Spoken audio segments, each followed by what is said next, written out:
Welcome back, Kraken fans and hockey fans. Great to have you guys along as always today here on the channel. Going to do a little bit of a post-trade deadline focus and another diary entry episode here, getting the community involved for a little bit of a trip down memory lane, share some of your stories and memories of some of our favorite Kraken players that were just traded, as well as a little bit of a look towards the future for this franchise. Again, they're still trying to find consistency and identity within the franchise as their fourth season starts to head towards the finish line. And unfortunately, it appears this season, the Kraken are going to finish towards the bottom of the league once again, as teams up top now start to engage and crank up their race for the NHL 2025 Stanley Cup playoffs. The Kraken, they just really haven't been good enough for a variety of reasons that we've gone into through the years really now at this point, but kind of a disappointment for where I think most fans would hope they would be in season 4. But that's a big reason why some of these trades happened at the trade deadline. Yanni Gourde, Oliver Bjorkstrand, and Brandon Tanev are no longer with the Seattle Kraken. So we're going to talk about all of that today, get into your thoughts, memories, and stories. And before we do, just a reminder, if you guys like these types of episodes and content here on the channel, please subscribe, hit that like button for me if you're watching on YouTube. And if you're listening over on your podcast app, please do me a huge favor, hit the pause button right now. Go give me a quick review or rating, leave a comment if you like. It really helps me continue to make episodes here and bring you guys content that you do enjoy at Sasquatch NHL. So thank you for listening and watching. First thing I want to do real quick is take a look at the roster before and after the trade deadline for Seattle. So the first look here in the graphic, Minnesota was the game, and there you can see the roster graphic with all the players in the lineup there, except for Ty Karche, who was still down at Coachella Valley. At that point, Philip Grubauer had been called back up. But so this is what the roster looked like going into the trade deadline. So now you take those players out, Oliver Bjorkstrand, Brandon Tanev, and Yanni Gourde, and you've got a few holes to fill there now. The only player coming back in the trades was Mikey Eyssimont. So you do have a few holes to fill via Coachella Valley Firebirds. Ty Karche did come back up, like I just mentioned. And now news today, Yanni Newman is going to be called up and get his opportunity in the Kraken lineup. So great news there, but they did have holes to fill. Also now, if you look at the scenario where they had traded more of their veterans, Jamie Alexiak had been rumored, possibly Jaden Schwartz. If you take some of those names out of the lineup, you see suddenly you've got a lot of holes that you have to fill. And that's a lot of veteran leadership that would be exiting at this point. And I don't know if they were comfortable going that far. Let's look at the lineup now with where they're heading coming out of the trade deadline. This was the first game back, or actually the last game that they just played the other day. So this is kind of what it looks like now. Like I said, Yanni Newman's going to come up and be a contributor. Sounds like he's going to be injected pretty soon right away and get regular minutes, even play on the power play, according to reports today. So I do understand the desire from some people to kind of tear things back even further, down to the studs, so to speak. But that visual with everyone out of the lineup that potentially was rumored to go just seemed like a lot of holes to fill for me, and a lot of leadership that would have been exiting the locker room. I don't think they were ready for that yet, and didn't have players that were ready to come up and weren't getting players back in return through those trades. So maybe some incremental moves here. Jamie Alexiak still around, and maybe he isn't later this summer. Jaden Schwartz kind of in that category too. We'll just have to wait and find out. So before we get to your guys' memories that you wanted to share here in this episode, and I do thank you guys for contributing. Can't wait to get to those. I just did want to share a few of my thoughts kind of going into this episode as I started recording and taking notes. Just kind of wanted to talk a little bit about how long it can take to build a team, build something up that's a reliable, sustainable team that has success over a number of years, but also kind of contrast just how fast things can kind of fall apart. You've got a few great examples of this happening in real time this season. The New York Rangers is the first one that comes to mind. The Boston Bruins now at the trade deadline sent a lot of guys out of town, including Brad Marchand, who's in Florida now. That's going to be weird to see him in a different jersey, longtime captain for the Bruins. The Vancouver Canucks, another team with playoff hopes. They're in position right now, but they've been through a lot of churn and drama this season. JT Miller traded. So a lot to consider there. Brock Besser ends up staying a Canuck into the push for the playoffs, but things can really change fast. A lot of roster turnover, a lot of drama through some of these teams just this season. And they had had success for a long time, took a long time to build a lot of those teams up. And look where we are now. So lots to consider at the length of time it takes for rebuilds. Lou Lamoriello just recently quoted saying it takes realistically about 10 years to do a full rebuild. So I'm not sure that Kraken fans at large have the stomach for that at this point. We do have a nice young core. We've got a lot of prospects with a lot of potential. So I don't feel like they needed to go too far, and I think they've got a lot of flexibility going forward, resetting just a little bit here now into the future. And just one other little reminder, I guess, to those who are maybe a little bit less or are a little bit less patient with Ron Francis right now. Maybe Ron wanted to be more aggressive with the scalpel at the deadline. But, first of all, he can still move those remaining contracts via trades, right? Jamie Alexiak, Jaden Schwartz, if you're wanting to tear it fully back to the studs, uh, you can still do that this summer. Do it at the draft. But the reality is you still have to put an NHL team on the ice here towards the end of the season. I don't think you want to rush too many young players up and, potentially stall their development. It can hurt their development when a team is struggling, and maybe they get relied on a little bit too much, put into situations that are tough and they're not ready for. You can't have a roster full of AHL players. That's also bad for your business. Uh, People aren't going to come watch the games toward the end of the season if they don't have anything, kind of exciting to root about. So I think you still have to sprinkle in the veterans, the leadership. Otherwise, you end up kind of with this aimless ghost ship sailing blindly through the fog. And let's be real, making that jump from AHL to NHL, as much as some people want the young players and all of them deployed, all hands on deck approach right away, they just won't develop properly without veteran leadership and mentoring. You've got to have experienced guys there, bringing them in, teaching them all aspects of being a pro. Each interval, each increment of progression has to be really carefully considered as you do this. So I usually fall on the more conservative side of that approach. It's kind of that same reason you don't slap the captaincy or the C right on a rookie sweater right away just because he's a phenom. Sidney Crosby, of course, a huge exception to that rule, but how many Sidney Crosbys, honestly, are there in the world? That's just a once in a generation type of player and leader. And so a lot of players aren't ready to make that jump immediately and just sail with it, even if they are phenoms. Now, second, I think a lot of people, whether they're kind of new to the sport of hockey here in Seattle or maybe just caught up in the churn and frustration of where this team is at, I think they forgot or they forget about the massive amount of parity that's built into this league. That is by design. The NHL, for all the mistakes that it makes, right, and stupid business decisions at times that just make you want to pull your hair out, they've correctly prioritized parity through collective bargaining for, the last decade plus. It creates that relevance and the chance for a team each year to have a chance to contend. Keeps the fans in it too. Creates that chaos during the push for the playoffs, and largely the first round can be unpredictable at times. The Stanley Cup playoffs each year, as they unfold, we see those shocking upsets in the first round. Seems like it happens every year. And that's because of the parity across the league. And I think that's kind of what Ron Francis was alluding to just a little bit in his latest interview and comments. And maybe he didn't express that in the best way or very clearly, but he mentioned the Kraken were just 11 points out or 5.5 wins back about 60 games through the season when they kind of started making moves. They made the deal for Capo Caco.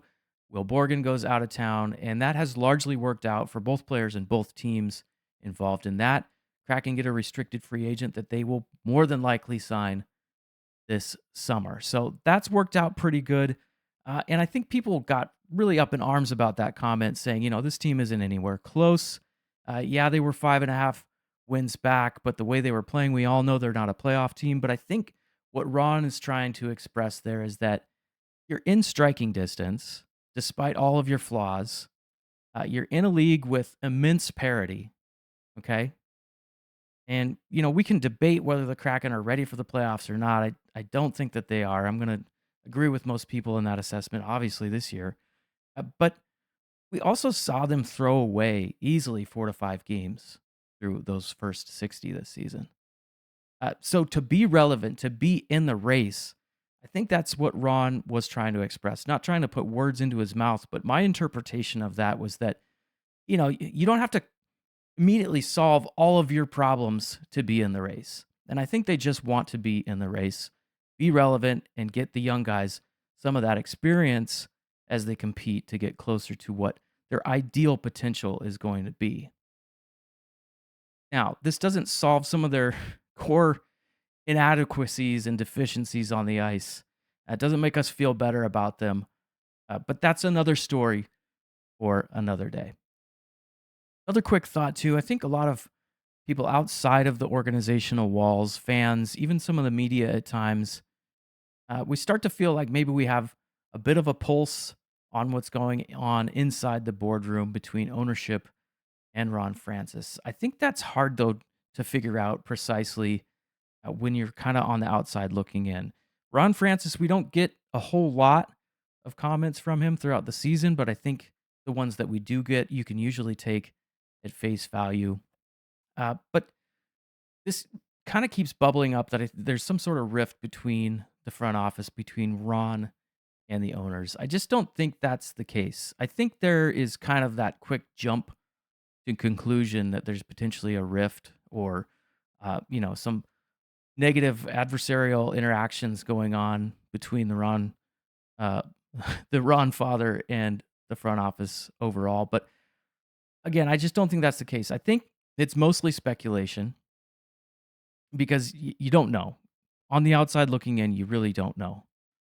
But I will say it does feel like there's a little bit of tug of war going on in those conversations, and you really it should happen. Honestly, that to me signals a healthy organization.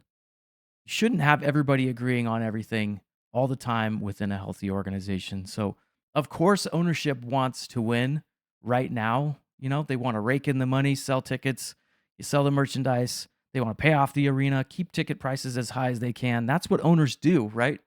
That's why they are rich owners that own the building and the team and built the stadium. But so Ron's job as GM, he's got to come in, put the governor on just a little bit, put the brakes on at times. And for the most case, he has. I would say, though, last off season, I'm sorry, during the summer, he kind of went out, spent some money, maybe a little bit ill advised. I do like the Brandon Montour contract. It is long, but got to consider sometimes it's harder to get free agents to come to Seattle. But Ron was a little bit out of character, like we've talked about here. Other channels have discussed this as well.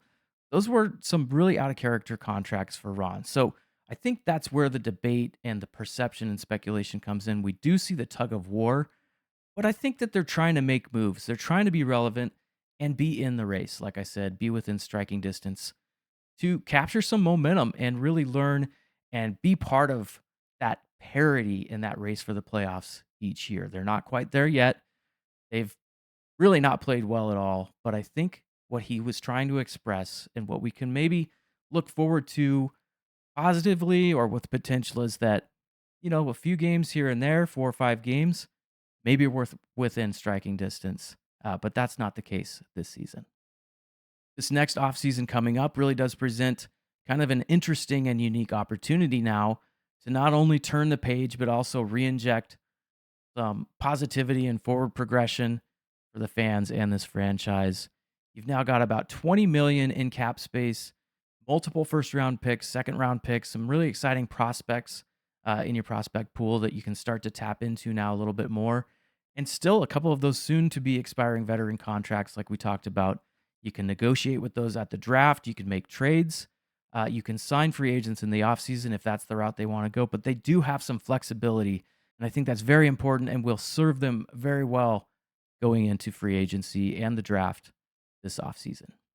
Personally, I think sometimes people, myself included in this, really got to remember to, you know, there's that saying, don't let perfection be the enemy of progress, right? At times, again, personally, I can be a little too meticulous with editing, uh, yard work projects, whatever I'm working on. Just have to put it back in my mind a lot that things don't have to be perfect to get the job done. And I think that that mantra could serve Kraken and the Kraken fans well a little bit here. They're clearly not perfect. And they weren't so the year that they did make the playoffs in season two. But we don't have to build this perfect team, right? We don't have to build it with the exact right type of players for every spot and perfect cap situation and perfect everything. It doesn't have to be like that. A lot of times, teams that make their runs in the playoffs, they're far from perfect. They just get on a roll. They've got a hot goalie. Their power play starts clicking at the right time, and it goes from there. One of my neighbors here kind of reminds me, says, Mike, come over here. Let's talk for a second. If he's watching me trim a hedge or work on something outside and, he cracks a beer with me, he says, Mike, you're not building a piano, right? It doesn't have to be perfect. And so I kind of carry that mindset with me at times. And to me, Ron's comments really are just saying a little bit of that same thing. It doesn't need to be perfect. We're not building a piano. It just needs to be good enough to push forward as long as we're heading in the right direction. And I think, again, with that flexibility, the cap space, the assets, and the way things are set up right now with the prospect pool, I think that they are headed in the right direction. And we'll see what happens because this is a very big offseason for Ron and for the franchise overall. So that's about as deep as I wanted to go into all of my own analysis today. I didn't want to go too long, but I did kind of want to get my thoughts in there post trade deadline. I really want to get to your guys' stories and memories now and kind of an assessment as we look forward towards the future. Like I said, I think regardless of where you stand on what just went down at the trade deadline, seems like most everyone agrees. First of all, trades had to happen. They needed to happen, especially the expiring contracts. Second, it just does really suck to lose guys that you love. Third, all of us want the Kraken to be successful at the end of the day. Got to win more games.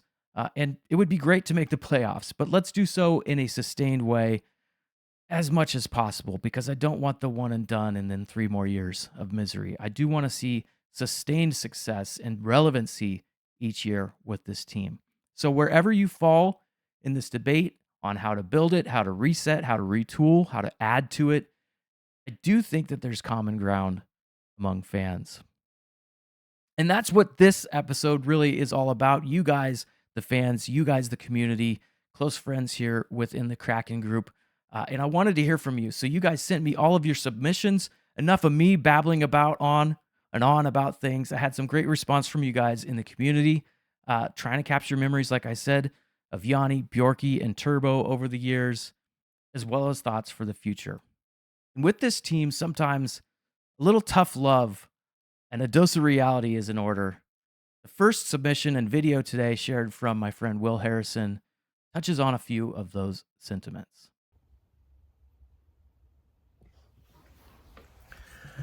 Well, it's been quite the trade deadline, that's for sure. I don't think anybody was surprised to see Tanev traded today. It sucks. I mean, he's been my favorite player since day one, but on the other hand, people have been talking about moving him since last year's draft, so it just seemed like it was inevitable.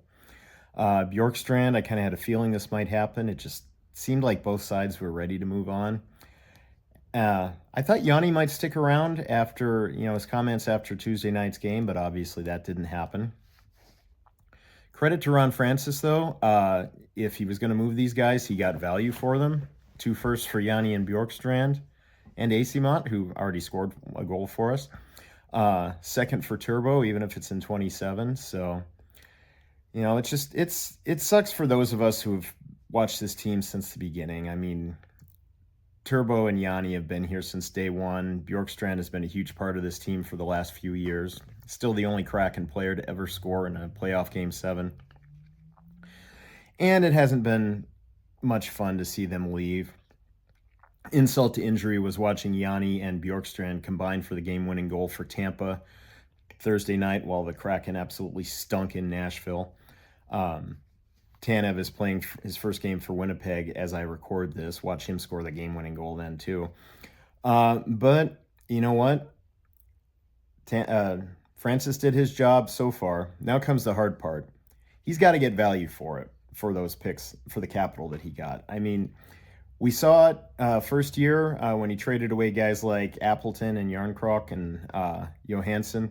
He was able to get good prospects and good value for the picks he got for those players, including, the picks that we traded to Columbus for Bjorkstrand. But this time it seems like it's a lot more important that he gets it done. This team cannot spend another season or two where they're at. We need forward momentum. We need to start getting better. And quite frankly, I don't want to live through another trade deadline like this. I don't want to see more of my favorite players go. I want to be in a position to buy at the deadline. I want to be fighting for a playoff spot or charging into the playoffs at this point. I want this team to be better. Francis has got to make it better. It's got to start this offseason. He's already said he's going to use the picks in the cap space that he's got. Well, he better use it well, because otherwise this team is going to struggle for another few years, and he's probably going to get fired. So, Ron, you got plenty to work with. Get it right this time. Make this count. And go Kraken.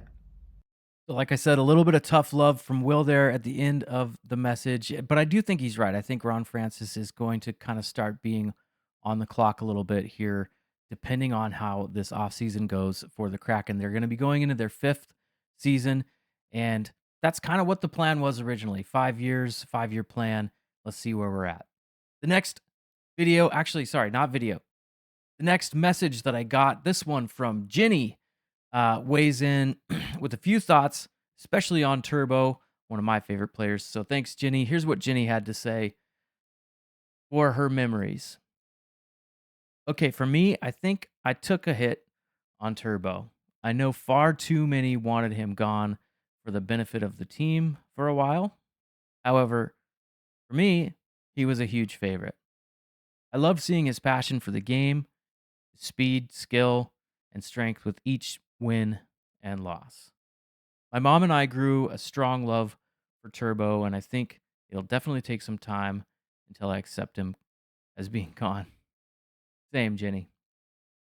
But I will always support and cheer him on in his next endeavors. Yanni and Bjorky, I don't think I had that strong of an attachment to. Understandable. Some people, gravitate closer to other players as far as who they root for. But she says, I'm so excited for our Kraken future despite those losses. And in other news, Jenni is pumped, she says, for Groovy to be kept up in the NHL for the game that she's going to in April. Fingers crossed, maybe another puck or a stick. So thanks, Jenni. I love the sentiments there. Like I said, Turbo, one of my favorite players, got his sweater first for the Kraken back when they, first announced and allowed you to purchase jerseys. So pretty exciting back then, and sad to see him go. Also got a message from Davin talking about Turbo. A lot of Turbo fans in the Kraken community overall. This one from Davin says, "Oh, Turbo, well, Rusty, as he's known in Winnipeg. That's what the Jets called you. You were the first player I liked from the Kraken, and I wanted to say thank you, Turbo, for getting me in to Kraken hockey. I hope you do well in Winnipeg and possibly win a Stanley Cup." And so that's the thing I take away from a lot of this. You got to remember, the cutthroat business that is the NHL. It can be tough for newer fans or fans that grow these attachments to players. Some of these players were the players that got fans into the sport for the first time. So you can't discount that. Memories, all the feelings, all the experiences that we got to see these players go through and experience together at Climate Pledge Arena over the last 4 seasons. The next one is an audio clip from good friend Paul Buxton. He weighs in with the following. Hey folks, Paul here with some quick trade deadline thoughts. I think overall nothing too surprising. We knew that Gourde and Tanev were on their way out, and Bjorkstrand, I guess there was a little bit of talk about him, maybe not as much, but happy to get some draft picks back, and I think those will be pretty valuable either in picking up new players or maybe to use as some trade bait. I think Ron talked about draft capital a bit in his press conference. I'm gonna miss. I'm definitely gonna miss the players that we traded away. Obviously, two original Kraken players. Yanni really enjoyed his the presence that he brought to the team in the kind of the early years, and he's a former San Francisco Bull. Believe it or not, he played in the ECHL for the now defunct team that I went to games and watched a little bit during the last lockout. And for him to go from there all the way to the Lightning and win Stanley Cups and be a leader and stuff, it's just an amazing story how his career kind of went. And now he gets to go back to Tampa, which is cool to see that. Oliver Bjorkstrand, also a guy who played for the Portland Winterhawks before he got to the NHL, so got to see a little bit of him before the Kraken, way back when, I guess. And then see him and Yanni go to the Lightning, and that first game was that they were with the Lightning. They both scored, I think, and they seemed happy, so it was kind of bittersweet to see that. And then as far as Turbo, obviously a fan favorite and very pretty much unforgettable. I think my favorite bits of Tanev were kind of the little lap he took at the end of each warm-up at 2 minutes precisely, about I think 2 minutes left in warm-ups. He'd line up against the one far kind of end board and then just take off and sprint around the entirety of their end, and then he would kind of make a quick hard stop right at the bench and then just fly off the bench and into the tunnel. So I really kind of enjoyed seeing that as part of a warm-up routine.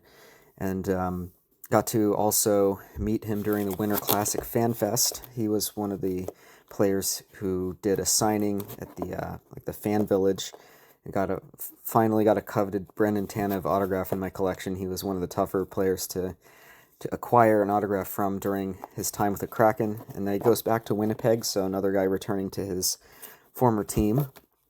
So that's kind of cool to see that. In terms of who we're getting back, I like Mikey Esamont.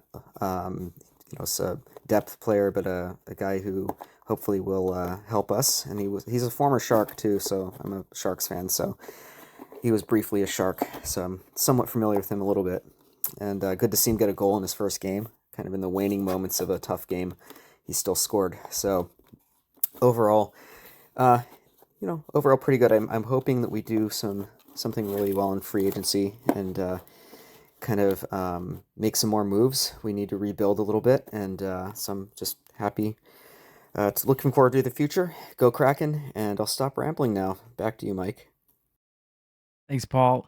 I appreciate the entry and weighing in on all things Kraken, especially those three players. Yanni bringing his cup championship experience over to the Kraken. Of course, Turbo Zoomies during warmups, and Bjorky just being that overall solid player. Not one of the OGs technically, but it kind of felt like that over time. Just fit really good onto this team. Maybe the scoring and production weren't there as much this past season, but Bjorky, a huge contributor through some of the years with the Kraken, and we have to say goodbye. Okay, the next couple coming from Megan and Nicole, couple of text and DM messages here that I got. Megan had a lot to say, and I really wanted to share all of it because I think it can be a very complicated journey for Kraken fans that, we grow these attachments to players. It's really hard to say goodbye for a lot of us. So I think if anything I could message to you guys that are in the tear it down camp and the just strictly pure business sense of the sport, what makes fans amazing is that we fall in love with our team, we fall in love with our players, and that's where the support and the commonality as fans comes in. So it's really tough when we all have these different perspectives about how to progress forward. And I think Megan tries to capture just what she was feeling as we went through a really difficult trade deadline. Megan says, there's a section of sports fans that find it dumb to get emotionally attached to players. That it's all about winning and statistics. And I say that's ridiculous. Seattle sports has been so fortunate to have some amazing athletes, but the ones that truly become legends are those that fans liked personality wise just as much as their athletic skill.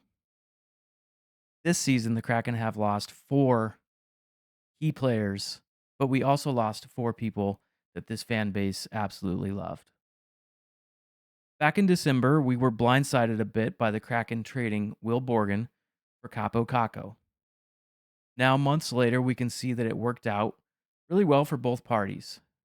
But at the time, a large portion of the fan base was devastated.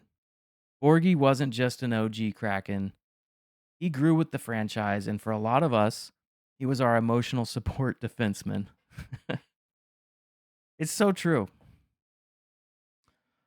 The Borgatron. Even months after the trade and seeing him flourish in New York, this fan base still loves Borgie. Yanni Gourde came in on the very first day of this franchise and showed a fan base with a strong mix of new hockey fans and those who have been waiting years for a local team, the intensity of NHL hockey.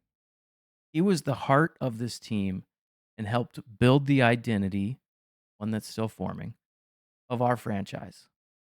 Every time he stepped on the ice, he could be spotted in the middle of a scrum, and we all knew he would have that smile on his face. Yappin' Yanni is what we call him here, Megan.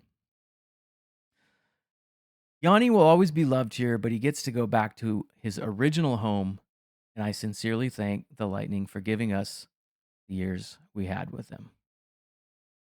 Every now and then, I forget that Oliver Bjorkstrand wasn't an original Kraken. He came in, we all saw the maestro, and we were hooked. I don't think there was one fan I spoke with that thought we should trade Bjorky. And of all of them, I honestly think that was the biggest surprise for me. He's a great player, and he also provided just the absolute best memes. I think everyone remembers his reaction to being chosen as our all-star. We will always love our accountant. Brandon Tanev stepped onto that stage at the expansion draft, and for many of us, we were intrigued. Then that infamous headshot came out, and the fan base was ensnared. The ghost eyes. Compared to the others, he's more controversial. He wasn't the most personable or charismatic player. However, I can confirm that he was so sweet during every interaction I had with him. We're going to share Derek's video here. He had a different interaction with him, but a whole different context. So stay tuned for that. But every interaction Megan had sounds like it was fantastic. Tanev will be greatly missed by this franchise for the speed and grittiness that he provided for us. To close things out, Megan says, we knew that there was no way we would be able to keep the same people forever, but these players, they mean a lot to us. So when the trade is announced, we go through denial. We get mad at Ron. We try to say that they can just re-sign with us in free agency. And then we realize that's not likely going to happen. And some of us get sad. And then we have to move on and cheer from them from afar. So thanks, Megan. Really heartfelt message, and really kind of, I think, encapsulated a lot of the feelings that Kraken fans that are a little bit more emotionally in tune to this team and their fandom, and just going through some of these years. Don't forget, we started with the Kraken through some of the COVID years, some of the bonds that we've made, going to the stadium. We wore masks, all of those things were going on. It's been a really crazy first 4 years of this franchise. So it makes total sense to me that the emotional bonds to these players and to this team are very strong in the city. And I do think that can be a positive going forward and something that the Kraken can really leverage as a franchise with this fan base. We got to take care of each other. This one from Nicole Cutmore. Yanni Gourde, the captaincy, was always silent. I'm going to miss seeing you give everything out there for us. Hope like hell someone steps up and tries to fill your skates. And my beloved accountant, Yorkie. May we never forget the wrinkled AF All-Star jersey that let us know exactly how you felt about having to cancel your Airbnb last minute. The way you looked so goddamn unassuming, but if they effed around, they found out too. We changed it to Bjork around, find out. That served us pretty well as Kraken fans for a while. Lastly, Borgen, you left us in December and are now at a career high in goals with the Rangers. Happy you've been reunited with your stretchy bestie, Carson Soucy. Sad we get to miss you throwing ass and blocking shots, trying to rip off other players' jerseys, putting players in headlocks, and just being belligerent and beautiful. Wish we could have made you really shine here and kept you. And your Aunt Jody is amazing. Thank you, Nicole, for weighing in. I love all these comments, all these sentiments and feelings from everybody, all the memories. It's just, that's why I like to do these episodes, because I feel like it's a great way to kind of capture these memories. You can come back to this episode anytime in the future. We can remember this as kind of a turning point, hopefully, for the Kraken. And despite losing these guys, and it really kind of feeling crappy, there's positivity in the future that's going to come. I know it is. Okay, next up, we got Derek from the Beneath the Waves podcast crew weighing in with the video submission. Let's hear what Derek had to say. Hi, everyone. This is Derek, or Pass the Crack on X, and you might also know me from the podcast that I host with 3 other friends of mine, Heather, Alex, and Matt, Beneath the Waves, or at BTWSEA on all platforms.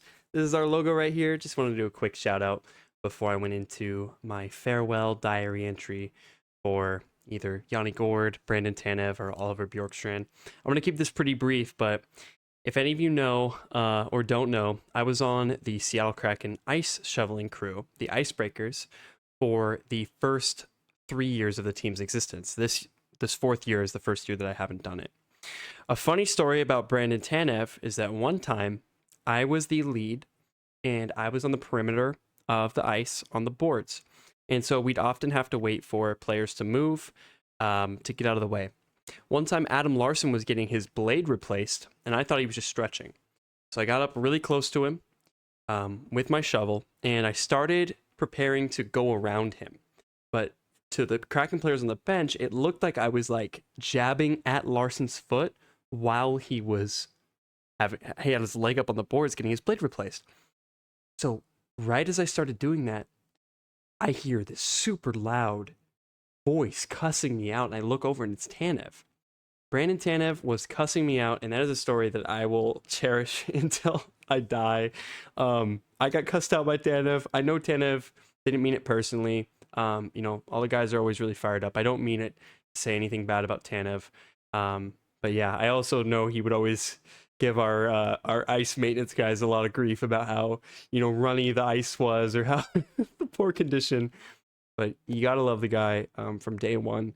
He was an iconic member of the Kraken with his little thing that even, DJ Dallas and the Seahawks replicated. A lot of cool stuff with Tanev. Super hardworking guy. And that leads me to Gourde. Super hardworking guy. Always buzzing around. Love Gourde. Love his interviews with the no voice crack, but he does that thing. Really love that. Oliver Bjorkstrand, though, want to highlight. I grew up a Seattle Thunderbirds fan, WHL team in Kent, Washington, near where I live. And back when I was about 11 or 12, so it's like 2013 maybe, the Portland Winterhawks, who Oliver Bjorkstrand played for, that's the Seattle Thunderbirds' biggest rival. Even when the Seattle Thunderbirds score on other teams that aren't Portland, the whole crowd would yell, "Portland sucks." That's how bad this rivalry was. So I hated Bjorkstrand. In fact, I remember one time I was out camping and we were listening to the radio of the playoffs. And it seemed like every 5 minutes, Oliver Bjorkstrand was scoring another goal. The radio guy, "Oh, Oliver Bjorkstrand scores again." It's like, oh my gosh. So to see that guy come to the Kraken was so shocking. It just like brought back so many memories, and I loved having Bjorkstrand here. I'm sure Mike knows that a lot of my predictions would always fail, but they were always Bjorkstrand. A lot of them were I would always go Bjorky, Bjorky, Bjorky. Um, and I also just wanted to say thank you so much, Mike, for asking all of us to contribute to these. It means a lot. It's a great place to, all of us to get our thoughts out. And I really liked your post that had all three bobbleheads. Nicole Shabazz with the Seattle Kraken Entertainment and Experience and Production team did a great job designing those. And yeah, I hope all of you have a great rest of your day. Really sorry about, Tanev, Gourde, and Bjorkstrand moving on, but I do think it is for the best. I hope this team is going places. We're gonna, meet new characters that we all fall in love with, and we'll always have these memories. And for now, these players are still playing in the NHL. We'll be able to see them on other teams. In fact, I am gonna be going to the game on Sunday against the Jets. Gonna see Tanev, so maybe I'll yell at him back this time. Now he's on a different team. Just kidding. All right, see you guys later. And oh wait, before I go follow at BTWSEA on all platforms. Any podcast app of your choice. If you're listening to Mike, also come over and listen to us. But yeah, thank you so much, Mike, for asking for our thoughts. Hope you all have a great rest of your day. All right, bye. Thanks so much, Derek, for weighing in. I love those stories. I love the kind of insider story as one of the icebreakers with the interaction there with Tanev. During a game, obviously, the intensity is a little bit different, but yeah, that's a pretty unique angle and some great stories from Derek. Like you said, go check out the BTW podcast. Doing great stuff over there. Thank you guys for weighing in. Heather's going to be here in just a minute to weigh in as well, one of the hosts on that show. But thanks again, Derek. The next couple that I have here, Rick Judd, who is kind of a co-host here at times and special distinguished guest. We always change the show name to the Rick Judd Show when he stops by. Rick sent a message over saying the following. For a new franchise, building an identity and having grit are massive parts of building the team you want to be. Yanni Gourde and Brandon Tanev were absolutely perfect additions to the original squad for that. The grit and tenacity of Gourde and the high-octane energy from Turbo quickly became their calling cards. Not every team will have an Ovechkin or a McDavid, but every team needs players like Gourde and Turbo. Neither led the team in stats, but they were invaluable to this organization in the early years. We, the fans, thank them for everything.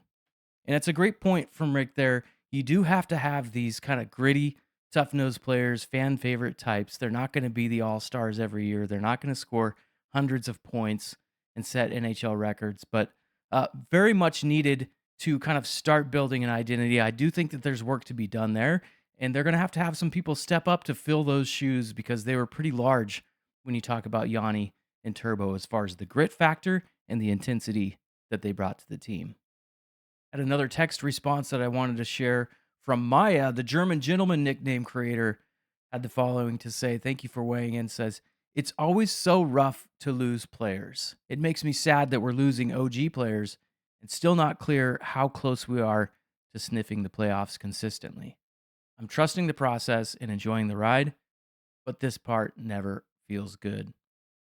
And, that's pretty much where we're all at. We want to be a little bit further ahead than we are. We want to be consistently making the playoffs year in and year out.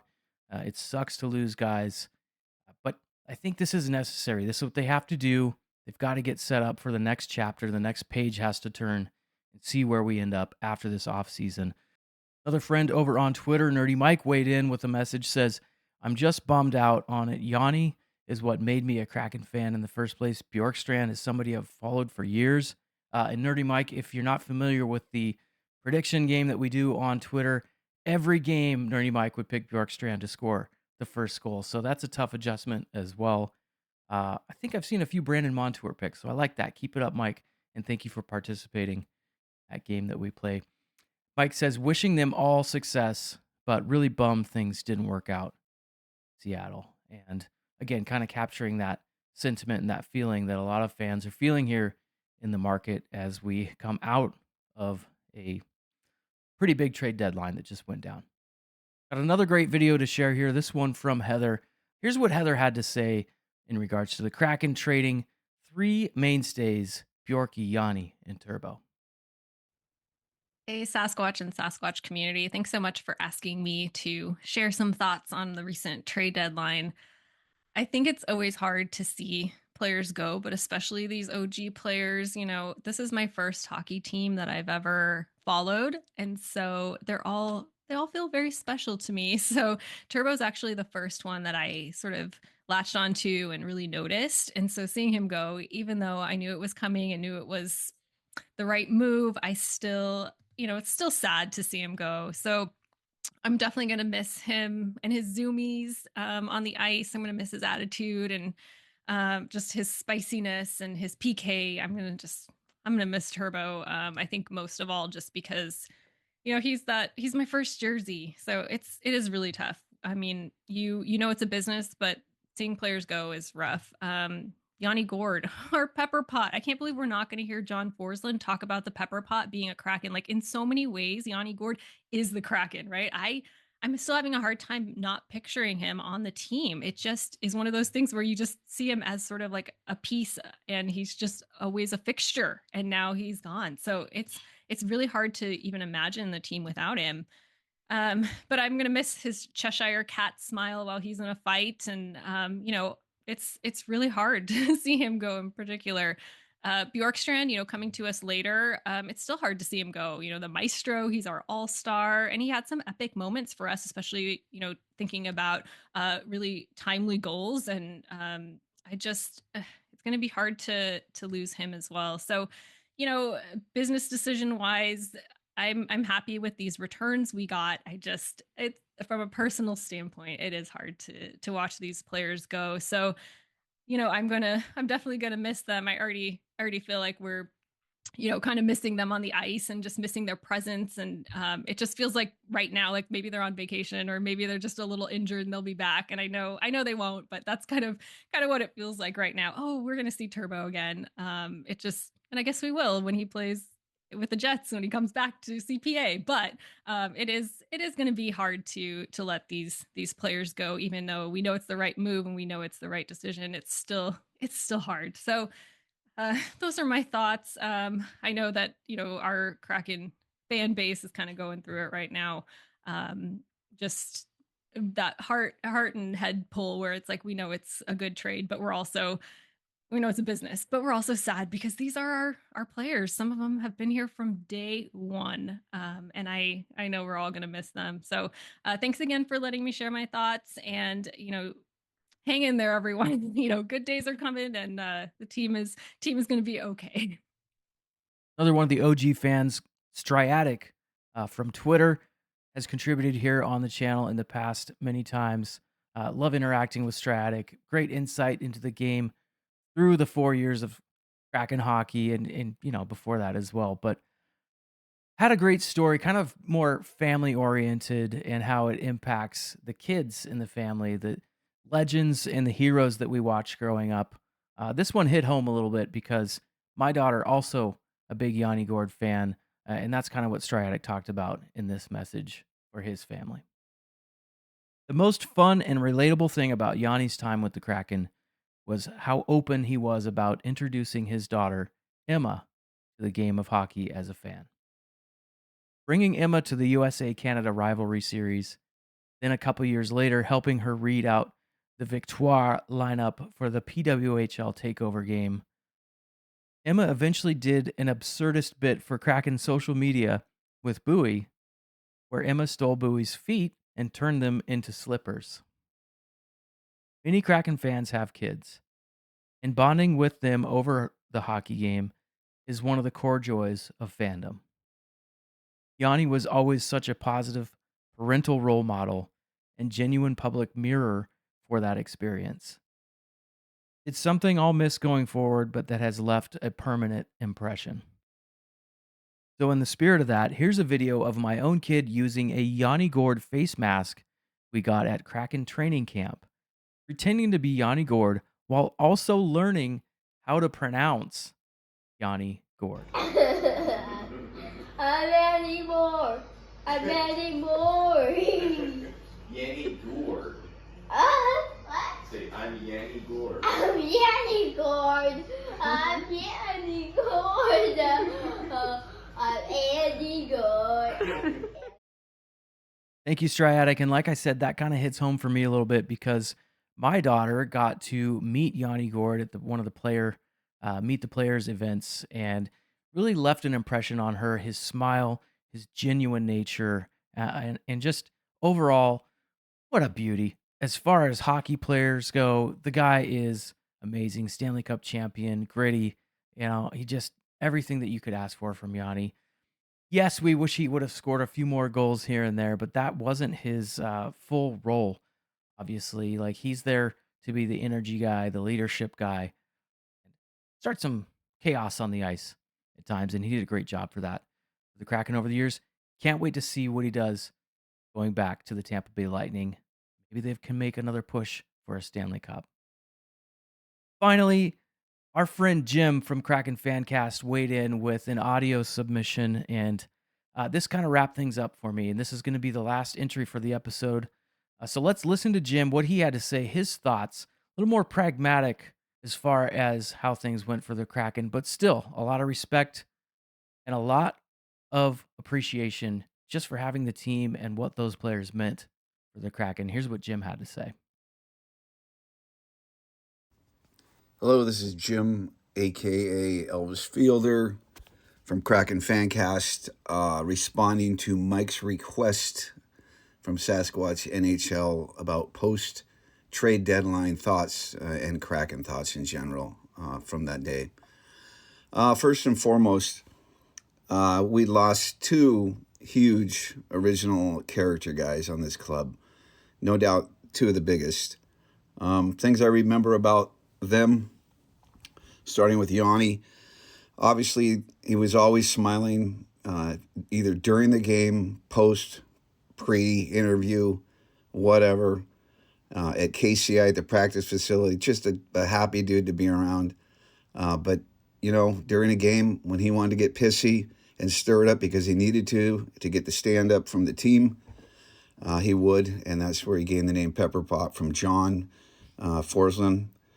Very fitting. Things I remember most about him in person, at the game on December 1st in 2022, when the hit on Tanev from TJ Oshie happened and Yanni stepped right in, and it started right in front of us in section 16 at the circle and proceeded to cross the ice for a nice tangle that lasted a minute. But it was great because there were so many TJ Oshie fans in the building as well because of his local connection and Yanni, and it was just a perfect battle. Just something I'll remember. Also, his game-winning OT game one against Dallas in Dallas on the turnaround shot in traffic. Quite a great moment for the team in their first year in that second round. Two big things I remember. Moving on to Bjorkstrand. What a great all-around player.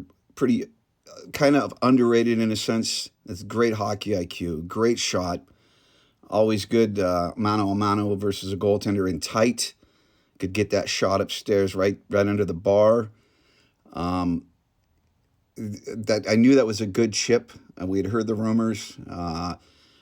I'm thankful for his services as well. He was a great player.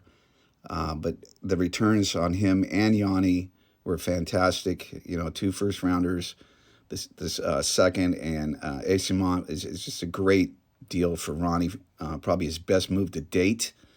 One thing I preferred my given name to him, the accountant, over John, the maestro, but whatever. That's just me. Moving on to Tanev on the last day, the 7th. Things we all knew he was talked about for a solid year.